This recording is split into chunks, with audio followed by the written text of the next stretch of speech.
Hola a todos, espero estén muy bien. Bienvenidos a este nuevo video del curso de Data Engineering. En esta oportunidad vamos a repasar los comandos más importantes respecto a lo que es el Dockerfile. Bien, vamos a hacer un repaso de cerca de 9 a 10 comandos que son importantes a la hora de trabajar con el Dockerfile.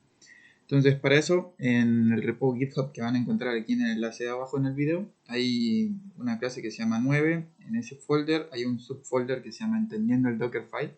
Y ahí dentro hay un archivo txt que es el que tiene todos los comandos que voy a estar usando, por si quieren seguir. Bien. Para hacer esto también voy a utilizar aquí Visual Studio y voy a abrir un terminal. Ya estoy dentro de la carpeta esa, así que voy a estar trabajando sobre esa ruta y ahí tengo lo que serían los archivos que vamos a utilizar.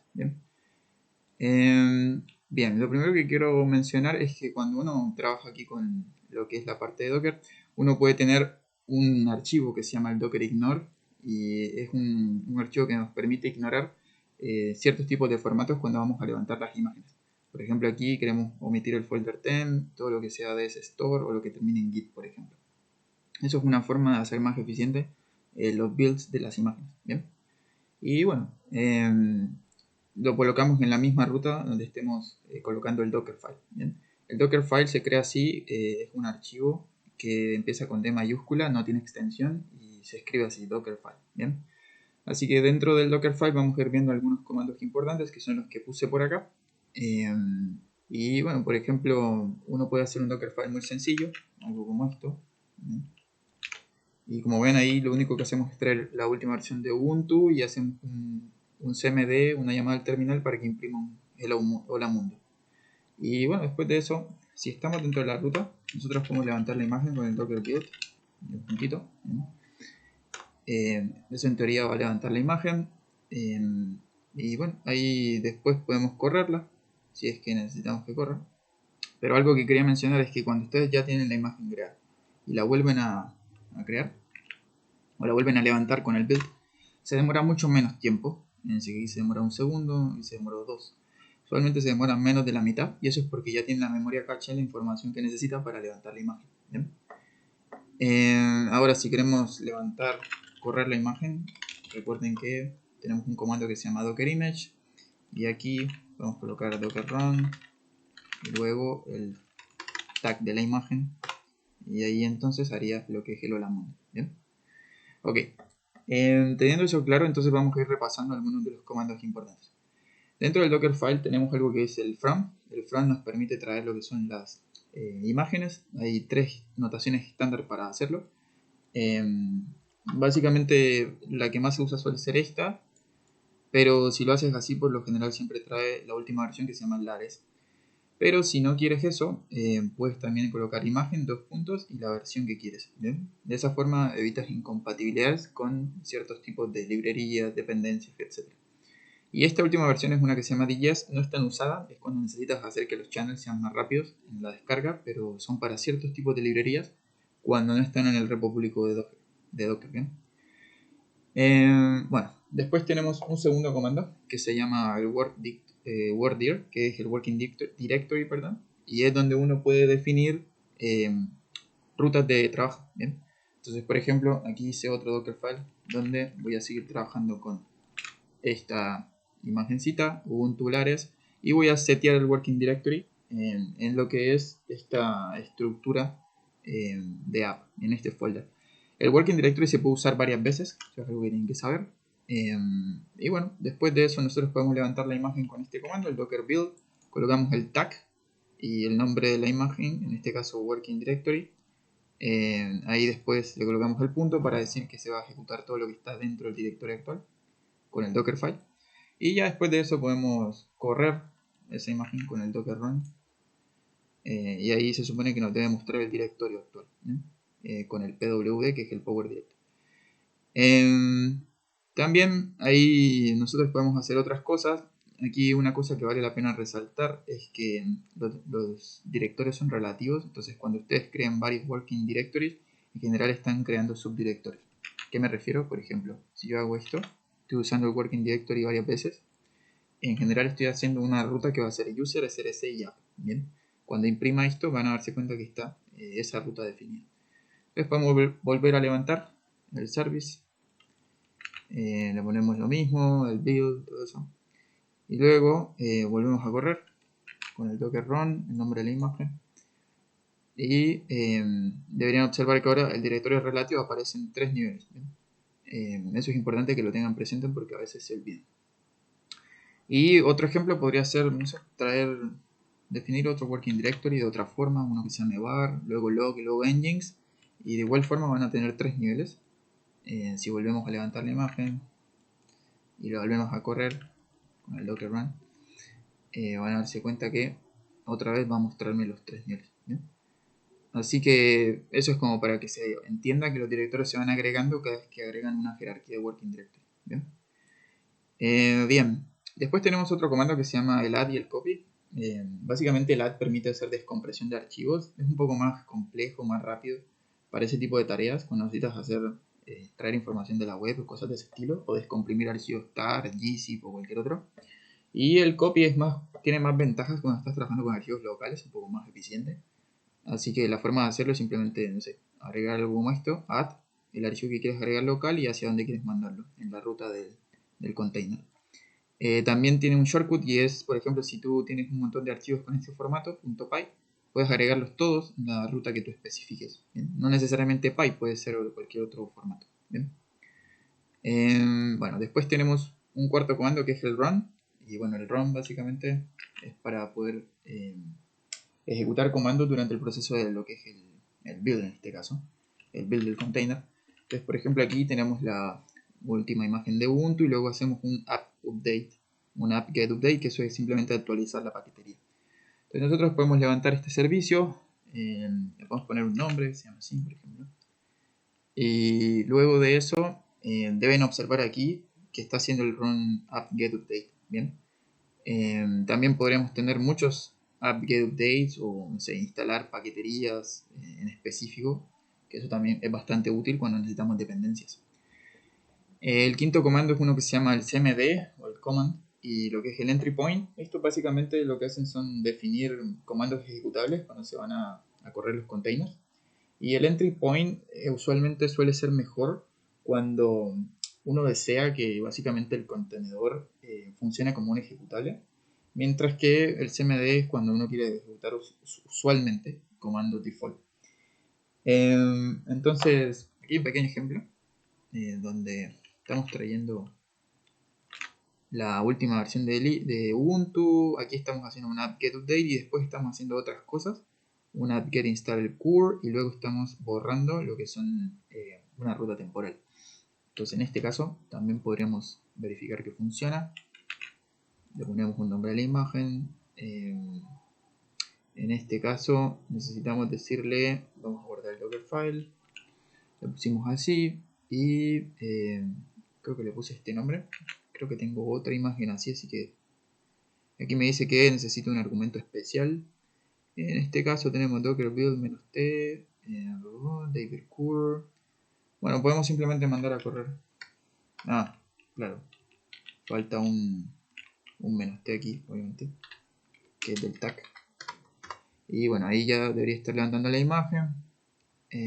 Ahora sí podemos volver a correr. En este caso lo que hace es simplemente instala el core, instala la paquetería, pero evidentemente no va a correr nada porque necesita que le pases un wget o que le pases algo para hacer al core. Si de repente necesitas hacer cosas un poquito más sofisticadas, puedes utilizar esto que son los entry points y ahí especificas que el core va a ir acompañado de algunos tags especiales, como por ejemplo este ls, que es para hacer un llamado a una dirección especial. Bien, eso. Así que bueno, eso sería como otro ejemplo. Después tenemos el comando environment. El comando environment es para crear variables de entorno. Por ejemplo, vamos a crear una así. Y ahí básicamente traemos la última versión de Ubuntu. Creamos una variable de entorno que se llama logsdir y va a ser en esta ruta. Y luego después cogemos esta carpeta y la pasamos a un subdirectorio de apps. También como variable de entorno. Y eso también lo podemos volver a levantar. Levantamos el servicio, se llama así. Podemos verificar que efectivamente la variable de entorno esté. Y si uno corre esto, el inspect sobre el nombre de la imagen. Recuerden que el nombre de la imagen lo encuentran aquí docker image, y ahí cuando le dan docker inspect, aquí dentro de lo que son las variables de entorno deberían aparecer esas variables que creamos. Por ejemplo, tenemos una que es logs, otra que es app y otra que es el path. Bien. También las variables de entorno se pueden crear cuando se ejecuta lo que es el container en este caso. Por ejemplo, podríamos colocar aquí docker run interactivo y después le especificamos que una variable de environment va a ser logs dir y queremos entrar a logs. Y el container, David, en este caso la imagen se llama David environment. Y ahí, por ejemplo, podemos ver en qué directorio estamos. Después podemos simplemente entrar a la variable entorno. Entonces se hace con print environment, el grep y lo que es el logs, que es la variable entorno. Y te debería mostrar la ruta. Así que la está guardando. Así que, bueno. Eso sería. Vamos a salir de acá. Y después tenemos otro comando que se llama volume. Es una forma bastante sencilla de poder decirle a Docker que cree un punto de montaje en el contenedor y lo monte. Y la anotación suele ser esto. Después tenemos el expose, que es una forma de básicamente decirle a Docker que el container escuche a una red específica, en este caso un puerto. Y tiene varias opciones. Una opción que es el tag detach y el p que es el port. Por ejemplo, si queremos traer engines, un servicio que hemos estado usando en algún ejemplo anterior, podemos hacer el docker build, colocamos un nombre a la imagen, levantamos el servicio y luego aquí especificamos que vamos a correr el container en detach mode, no interactivo, y en este caso en el puerto 8080 y el nombre de la imagen en este caso. Ahora, si queremos apuntar hacia ese URL, usamos el curl, nos devuelve lo que sería el resultado de la página de logueo de Nginx. Si nos vamos a la página, también deberíamos observar lo mismo. Bien. Después tenemos otro comando que es importante, que es el label, y es el último. Nosotros podríamos crear un archivo que sea requirements aquí y instalar una librería cualquiera para hacer nuestras dependencias. Y luego crear un archivo de Docker, como por ejemplo este, Dockerfile, que dependa de Python 3. Aquí estamos copiando el requirements a la ruta local del container y aquí instalamos todo lo que está en ese txt. Después lo que podemos hacer es levantamos la imagen, le ponemos un nombre, ¿cierto? Por ejemplo así.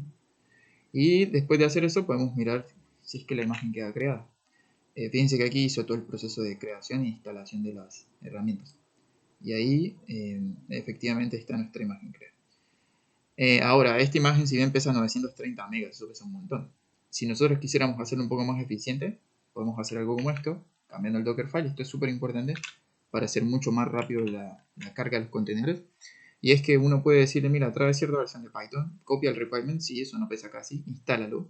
Y luego trae la versión 3 de Alpine, que es como más pequeña que la que teníamos en Python 3, porque Python 3 usa Ubuntu. Y esto es un diagrama secuencial, en este caso. Estamos haciendo primero una imagen, luego trayendo otra, y luego estamos borrando algunos archivos que no van a servir mucho, y estamos instalando lo que es lo que nos interesa en un archivo, en una ruta de memoria temporal. De esa forma, si nosotros volvemos a levantar este servicio, van a darse cuenta que efectivamente va a pesar mucho menos. Fíjense que aquí pesa 930 megas, aquí lo volvemos a levantar y ahora debería pesar mucho menos. Ven que pesa solo 60 megas, lo cual es mucho más eficiente. ¿Bien? Y bueno, eso hace que uno sea un poquito más riguroso a la hora de crear lo que son los containers y la forma en cómo se serializan. Esto es un multi-approach donde se va haciendo un enfoque secuencial, ¿bien? Y se van borrando las cosas que no son necesarias, tratando de optimizar el espacio y el tiempo. ¿Bien? Así que bueno, después de eso, recuerden que pueden mirar los contenedores que tengan activos con el docker ps-a y además, bueno, los pueden borrar todos los que necesiten. Por ejemplo, si quieren borrar este, colocan el docker rm, borran este, pueden borrar todos los que quieran en el segundo, pueden borrar este otro, 3, 4, también está el comando prune por si alguno quiere usarlo. Hay algunos te van a decir que necesita que primero los pares, entonces volvemos a ver lo mismo. Le podemos dar un stop a lo que son algunos, como por ejemplo este que nos dijo, el 9F. Entonces el 9F hay que primero hacerle un stop. Docker stop, que era el de engines, estaba en un puerto. Y ahora sí lo puedes borrar. Bien, y después nos queda por borrar los que tenemos ahí residuales. Son este que es el del curl, docker rm, borramos esto y borramos este otro. Bien, ya no deberíamos tener nada. Y ahora en docker image también podemos borrar las imágenes que nos interesa. Se borra con docker rmi. Vamos borrando aquí 1, 2, 3. Hay varias formas de borrarlo si es que necesitas todos, pero en general eso sería cosas que puedes hacer. Estas son todas las que estamos usando en el ejemplo. Y bueno, creo que eso es lo más importante. Entonces ahí borramos esta, nos faltan 2. Con eso ya terminaríamos. Y ahí haría el proceso de borrado. Verificamos que todo esté bien. Docker image, me quedo con la que tenía. Y el docker ps-a, solo tenemos uno. Todo bien. Ok, eso básicamente es la idea. Espero que haya sido claro, que se entienda un poco la idea del Dockerfile. Y bueno, nos veremos en un próximo video. Esté muy bien, hasta la próxima.